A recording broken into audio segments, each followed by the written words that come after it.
गुलबर्गा शहर के कॉटनूर के पास डॉक्टर बी आर अम्बेडकर के स्टैचू की अपमान करने पर शहर के मुख्तलिफ इलाकों में दलित ऑर्गेनाइजेशन के मेंबर्स ने टायर को आग लगा के एहतजाज करते हुए डिमांड किया कि ये जो कोई भी कर रहे हैं उसकी जल्द से जल्द गिरफ्तार करना चाहिए कहा। स्पॉट पे डीसी मैडम और पुलिस कमिश्नर चेतनार आईपीएस ने स्पॉट पर विजिट करके मुआयना किया और चेतनार आईपीएस पुलिस कमिश्नर ने खुद सिटी के राउंड पे फिर के हालात को कंट्रोल किया और टाइट पुलिस सिक्योरिटी के इंतजाम किया है शहर में।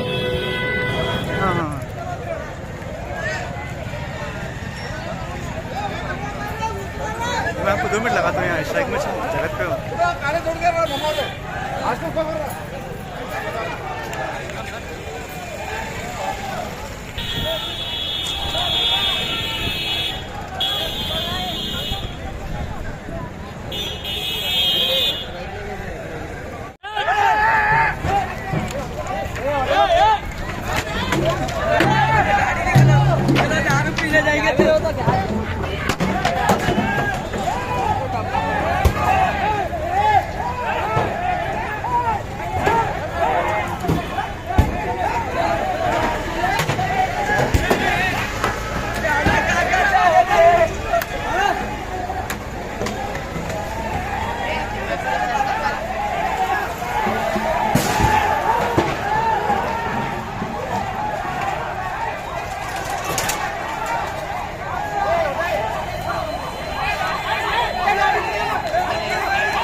इस टाइम में कलबुर्गी के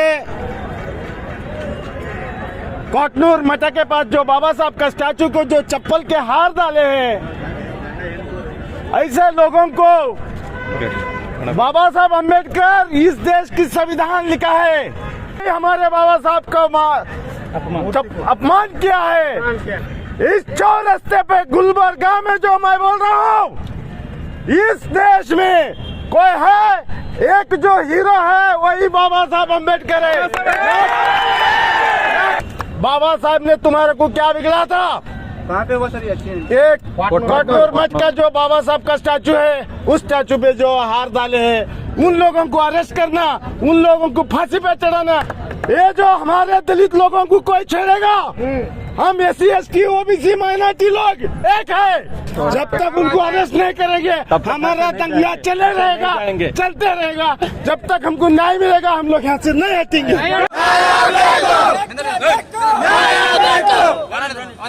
ಬಂಧುಗಳೇ, ನಿನ್ನೆ ಏನು ಘಟನೆ ಆಗಿದೆ ರಾತ್ರಿ, ಇದು ನಮ್ಮ ಬಹುಜನ್ ಸಮಾಜಕ್ಕೆ ಮತ್ತು ದೇಶಕ್ಕೆ ದೊಡ್ಡ ದುರಂತ ಇದೆ. ಯಾಕಂದ್ರೆ ಭಾರತ ದೇಶ ಇಡೀ ವಿಶ್ವವನ್ನೇ ಬಾಬಾ ಸಾಹೇಬರಿಗೆ ಒಬ್ಬ ನಾಲೆಜ್ ಪರ್ಸನ್ ಅಂತಕ್ಕಂಥ ಅವಾರ್ಡ್ ಕೊಟ್ಟಿದ್ದಾರೆ. ಬಟ್ ಈಗ ಗೊತ್ತಾ, ನಿನ್ನೆ ತಾನೇ ರಾಮ ಮಂದಿರ ಆಗಿದೆ, ಅದು ಬಾಬಾ ಸಾಹೇಬರ ಹೈಕೋರ್ಟ್ ಆದೇಶದ ಮೇರೆಗೆ ರಾಮ ಮಂದಿರ ಅವ್ರು ಕಟ್ಟಿದ್ದಾರೆ. ಬರೀ ಯಾರು ಅವ್ರ ಬಲ್ಲಿ ತಾಕತ್ತಿತ್ತಂದ್ರೆ ಅವ್ರಿಗೆ ಕಟ್ಟಬೇಕಾಗಿತ್ತು. ಅದಕ್ಕೆ ಈ ವಿಷಯ ನಾನು ಹೇಳಕ್ಕೆ ಇಷ್ಟಪಡ್ತೀನಿ. ಈ ಒಂದು ನಮ್ಮ ಸಮುದಾಯಕ್ಕೆ, ಇಡೀ ದೇಶಕ್ಕೆ ಬಾಬಾ ಸಾಹೇಬರಿಗೆ ಏನು ಚಪ್ಪಲಿ ಹಾರ ಹಾಕ್ತಾರಂತಾರ, ಇವ್ರು ಅನ್ನ ತಿಂತಾರ, ಹೇಲ್ ತಿಂತಾರ. ಅದಕ್ಕೆ ಇಡೀ ನಮ್ಮ ಬಂಧು ಮಿತ್ರರಿಗೆ ನಾನು ಆಹ್ವಾನ ನೀಡ್ತೀನಿ, ಎಲ್ಲಿವರೆಗೆ ದಲಿತ ಸಮಾಜ ನಾವು ಒಂದಾಗಲ್ಲ, ಇವರು ಬರೀ ನಮ್ಮ ಮೇಲೆ ಅನ್ಯಾಯ ಮಾಡ್ತಾ ಹೋಗ್ತಾರ.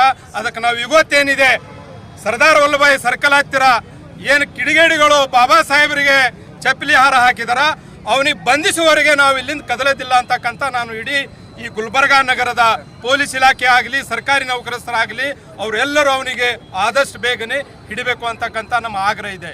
ಅದಕ್ಕೆ ಇಡೀ ಕರ್ನಾಟಕ ರಾಜ್ಯದಂತ ಮೂಲೆ ಮೂಲೆಯಲ್ಲಿ ಇವತ್ತು ನಾವು ಹೋರಾಟ ಸಿದ್ಧ ಮಾಡಲಿಕ್ಕೆ ತಯಾರಿದ್ದೀವಿ. ಮತ್ತು ಯಾವುದೇ ಒಂದು ವಿಷಯದಲ್ಲಿ ಬಾಬಾ ಸಾಹೇಬರಿಗೆ ಆಗಲಿ, ನಮ್ಮ ಸಮಾಜಕ್ಕೆ ಆಗಲಿ ಯಾರಾದರೂ ಒಂದು ಕೈ ಮುಟ್ಟಿದ್ರೆ ಕೈ ಕೊಡುವ ಮಾಡುವ ತಾಕತ್ತು ನಮ್ಮಲ್ಲಿದೆ. ಅದಕ್ಕೆ ಬಾಬಾ ಸಾಹೇಬರು ಪ್ರತಿಯೊಂದು ವಿಷಯದಲ್ಲಿ ನಮ್ಮ ಹಕ್ಕು ಕೊಟ್ರ. ಇವರೆಲ್ಲ ಮೇಲ್ಜಾತಿ ವರ್ಗದವರು ವಿಚಾರ ಮಾಡಬೇಕು. ಇವತ್ತು ಮೇಲ್ಜಾತಿಯವರಿಗೆ ಬಾಬಾ ಸಾಹೇಬರು ಅಧಿಕಾರ ಕೊಟ್ರ, ಬೇರೆ ಯಾರು ದೇವರಲ್ಲ ದಿಂಡ್ರಲ್ಲ, ಅವ್ರು ವಿಚಾರ ಮಾಡಬೇಕಾಗ್ಯದ. ಇವತ್ತು ಸಂವಿಧಾನಬದ್ಧವಾಗಿ ಎಲ್ಲ ಸಮಾಜಕ್ಕೆ ಬಾಬಾ ಸಾಹೇಬರು ಅಧಿಕಾರ ಕೊಟ್ರ. ಇವ್ರು ಹೇಳ್ತಿಂತ ಇಲ್ಲಲ್ಲ, ಪುಸ್ತಕ ಓದಬೇಕು. ಕಲ್ಲು ದೇವರು ದೇವರಲ್ಲ, ಮಣ್ಣು ದೇವರು ದೇವರಲ್ಲ, ಬಸವಣ್ಣ ಹೇಳಿದಾರ, ಬುದ್ಧನೂ ಹೇಳಿದಾರ. ಮತ್ತೂ ಇವ್ರು ಕಲ್ಲಿಗೆ ಪೂಜೆ ಮಾಡ್ತಾರೆ, ಮಣ್ಣಿಗೆ ಪೂಜೆ ಮಾಡ್ತಾರೆ. ಮತ್ತು ಯಾವ ನ್ಯಾಯ ಇದೆ ಇವ್ರ ಹತ್ತಿರ? ಇವ್ರ ನ್ಯಾಯ ಅಂತೂ ಇಲ್ಲ. ಇವರು ಕೆಲವೊಬ್ಬರು ಹಿತಾಸಕ್ತಿಗಳು ಜಗಳ ಹಚ್ಚಿ, ಮನುವಾದಿಗಳು ಜಗಳ ಹಚ್ಚಿ ಬಾಬಾ ಸಾಹೇಬರಿಗೆ ಇದು ಒಂದೇ ಸಲ, ಇದು ಪ್ರತಿ ಸಲ ಆಗ್ತಾನೆ ಇರ್ತೈತಿ. ಬಂಧುಗಳೇ, ತಾವೆಲ್ಲರೂ ಯುವಕರು, ನಾನು ಯುವಕರಲ್ಲಿ ವಿನಂತಿ ಕೊಡ್ತೀನಿ, ತಾವು ಬಾಬಾ ಸಾಹೇಬರ ವಿಚಾರನ್ನು ಓದಬೇಕು. ಬಾಬಾ ಸಾಹೇಬರ ಸಿದ್ಧಾಂತ ಮೇಲೆ ನಾವು ಹೋಗಬೇಕು. ನಾವು ಶಾಂತಿಯುತ ಹೋರಾಟ ಮಾಡಿ ನಾವು ಯಾವನ್ನು ಗೆಲ್ಲಬೇಕು. ಬಾಬಾ ಸಾಹೇಬರು ಅದೇ ಹೇಳ್ತಾರೆ, ನಮಗೆ ಸಂವಿಧಾನಬದ್ಧವಾಗಿ ಹಕ್ಕು ಕೊಟ್ರ. ನಾವು ಪ್ರಚೋದನಾಕಾರಿ ಭಾಷಣ ಕೊಡೋದಲ್ಲ, ಯಾರಿಗೆ ಇಲ್ಲಿ ಅನ್ಯಾಯ ಮಾಡೋದಿಲ್ಲ. ನಮಗೆ ಯಾರಿಂದ ಅನ್ಯಾಯ ಆಗಿದೆ ಅವರಿಗೆ ಬಂಧಿಸಬೇಕು, ಕೂಡಲೇ ಬಂಧಿಸಬೇಕು. ಜಿಲ್ಲಾ ವರಿಷ್ಠಾಧಿಕಾರಿ DC ಅವರು ಇದನ್ನು ಖಂಡಿತವಾಗಿ, ಒಂದು ವೇಳೆ ಅವನಿಗೆ ಬಂಧಿಸಲಿಲ್ಲ ಅಂದರೆ ನಾವು ಗುಲ್ಬರ್ಗಾ ನಗರದಲ್ಲಿ ಉಗ್ರವಾಗಿ ಹೋರಾಟ ಮಾಡ್ತೀವಿ. ಇಡೀ ರಾಜ್ಯಾದ್ಯಂತ ಹೋರಾಟ ಮಾಡ್ತೀವಿ. ಇದು ಗಲ್ಲಿಂದ ದಿಲ್ಲಿವರೆಗೆ ಹೋರಾಟ ಆಗ್ತಾ ನಮ್ಮ ಸಮಾಜ ಕಪ್ಪಿಕೊಳ್ಳಿಕ್ಕೆ ಸಾಧ್ಯ.